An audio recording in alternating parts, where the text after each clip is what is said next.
काँग्रेस पक्षाने आमच्या नेत्या राज्याच्या उपमुख्यमंत्री सुनेत्रावहिनी पवार यांच्या संदर्भानं गुंगी गुडिया अशा पद्धतीचा उल्लेख करून एक ट्विट केलेला आहे। खरं तर गुंगी गुडिया अशा पद्धतीचा शब्दप्रयोग पहिल्यांदा देशाच्या माजी पंतप्रधान भारतरत्न इंदिरा गांधी यांच्या संदर्भानं यापूर्वी काँग्रेसच्या विरोधी पक्षात असलेल्या त्यावेळच्या नेत्यांनी केलेला होता। आपल्याला सर्वांना माहीत आहे की स्वर्गीय इंदिरा गांधी या देशाच्या सर्वाधिक यशस्वी पंतप्रधान म्हणून या देशानं आणि संपूर्ण जगानं पाहिलेला आहे।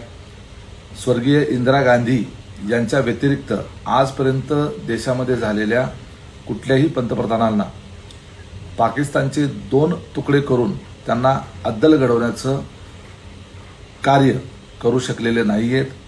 अर्थात प्रत्येक नेता आपापल्या जागेवर श्रेष्ठच असतो, परंतु ज्यांचा गुंगी गुडिया म्हणून उल्लेख केला गेला त्यांनी त्यांच्या आयुष्यामध्ये केवढी मोठी कर्तबगारी दाखवली हे स्वर्गीय इंदिरा गांधी यांच्या उदाहरणावरनं आपल्याला स्पष्ट दिसतं।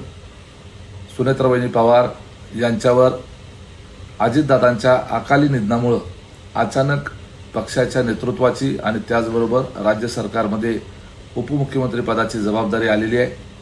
त्यांना पदभार घेऊन अजून 6 महिने सुद्धा झालेले नाहीयेत आणि लगेचच ज्यांच्या कुटुंबामध्ये आणि ज्यांच्यावर एवढा मोठा दुःखाचा डोंगर कोसळलेला आहे हे माहीत असताना काँग्रेस पक्षानं अशा पद्धतीनं असंवेदनशीलताचं प्रदर्शन करत अशी वक्तव्य करणं हे खरं तर त्यांना शोभत नाही।